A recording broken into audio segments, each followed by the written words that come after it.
Mods.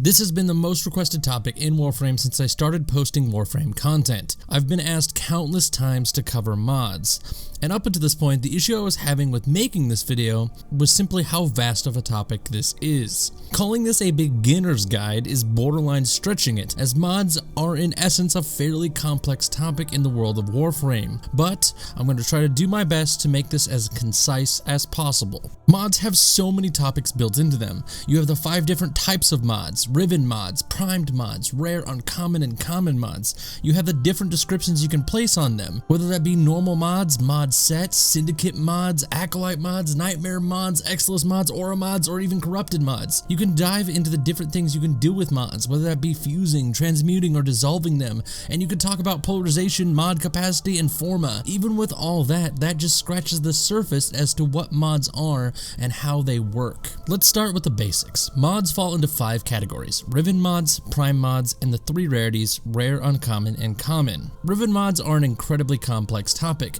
and better suited for a video itself, but to give a brief description, Riven mods are special mods that can feature up to 4 different stats, mostly beneficial, but sometimes disadvantageous. Riven mods are unique in that their stats are heavily randomized, allowing for a significant variance in mod effectiveness. The type of Riven mod acquired is kept hidden from the player until they complete an assigned challenge for the mod, which the challenge itself varies. These are simply endgame in nature, and for a beginning player, it's not something you should worry about, at least for now. However, if you do wish to know at least how to acquire these mods, they are dropped fairly often after completing a daily sortie, which in itself, a sortie is an entirely different beast, but that is the primary source of obtaining them. Next on the list is prime mods. Prime mods are enhanced versions of their original non-primed counterparts. They have additional ranks and greater bonuses. An example is primed flow and flow. Flow, when max, provides plus 150% max energy, while prime flow, when max, provides plus 275% max energy. Think of these mods as super versions of their normal selves. These mods are limited in availability as they are only obtainable via the Void Trader, who appears at a relay once every 2 weeks. Not only are they sold bi-weekly, these mods also require ducats, a currency obtained from selling unwanted prime parts, but also come at random. 1 week, Barockatir the Void Trader may bring prime flow and then not bring it again for months. These, like Riven mods, are something a newer player shouldn't be too worried about, at least for now. However, if you do have the opportunity to purchase them from Baro, be sure to buy them. This leaves us with the remaining 3 categories, the rare, uncommon, and common mods. I hope I don't need to dive too deeply here, as this should be pretty straightforward, as this follows the common trope found in almost every loot-based game. Rare mods are rare, uncommon mods are uncommon, and you'll be swimming in common mods. You understand the point, or at least I hope you do. However, one point that I do want to make about the rare, uncommon, and common mods is that rare mods don't mean good. They just mean rare. And the same goes for uncommon. Uncommon mods aren't better than common mods, they're just more uncommon. And that idea plays a huge role when it comes to modding everything in Warframe. From here, the point that many new players probably get tripped up is when they try to understand and navigate the mod segment inside your orbiter, as this can be overwhelming to look at when you don't know what you're looking at. There's a whole bunch of symbols, a whole bunch of options, and a list of every mod you currently own, all placed in front of you with little to no explanation.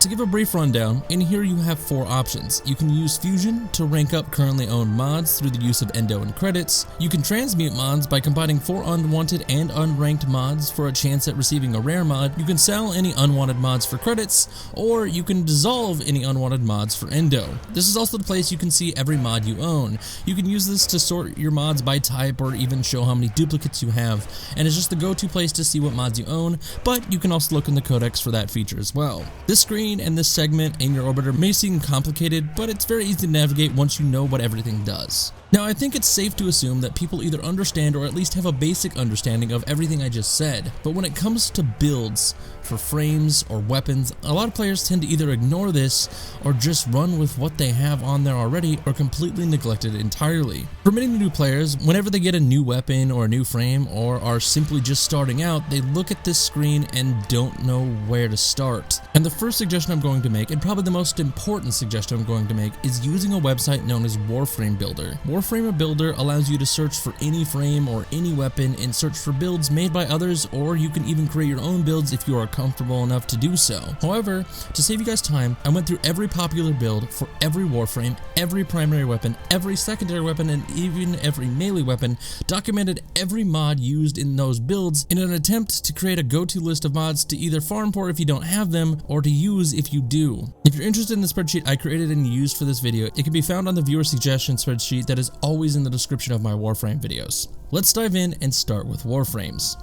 In total, across all popular builds for every Warframe in the game, 50 unique mods were used a total of 328 times. However, these 15 mods accounted for 74.6% of all mods used. But to further simplify this, for a newer player, a go-to build would look something like this. It would be an aura mod consisting of either corrosive projection, steel charge, energy siphon, or rejuvenation, an Exilus mod choosing between either power drift and cunning drift, these 7 basic mods, and 1 corrupted mod. Now for a veteran player, this build is far from optimal, and I know you guys know that. There are countless other builds catered to each frame specifically, but for a newer player, a build that looks like this will get you through a large portion of the game and will last you until you are more comfortable with modding. Next on the list is primary mods. For primaries, there is actually 2 sets of mods, the rifle mods and the shotgun mods. Like the Warframe builds, there are vastly better setups, but I'll be providing a few go-to setups for newer players. Let's get shotguns out of the way, as this is very straightforward. Use this build here.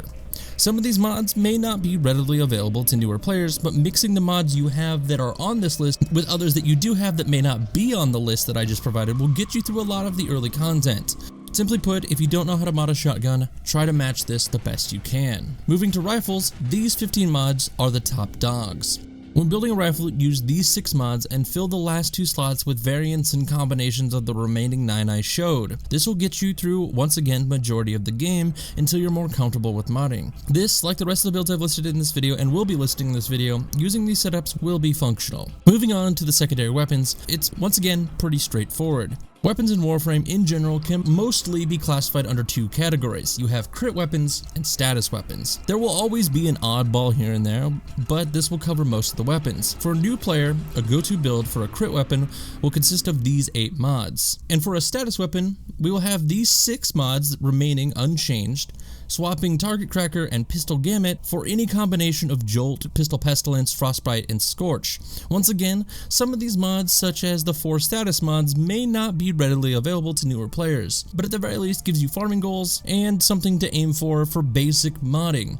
Once again, these aren't the most optimal, but they will function. And this leaves melee weapons. Melee weapons are probably the most complex when it comes to builds for them. However, these 20 mods account for 84.1% of all mods used in the current meta. I'd also like to point out, for anyone that wants to correct me on it, I purposely didn't include stance mods, as they not only are an entirely different beast, but also won't greatly affect the core builds alongside them, at least for a newer player. Now, as I stated, there are 20 mods in the list of popular mods. However, I'm going to make this simple and give you 5 mods that will make almost every build useful to some extent. Those 5 mods being Pressure Point, Fury, Fever Strike, Shocking Touch, and Reach. These 5 mods will create a solid foundation for many beginner builds. You can further build on this with crit melee weapons by simply adding Organ Shatter and True Steel, giving you 7 of the 8 mods required to build a crit weapon. However, Organ Shatter and True Steel won't work and won't fit into every build in the game, but at the very least, you'll have a good baseline to start with. Once again, I want to say that all builds suggested in this video won't magically make you one-shot sorties.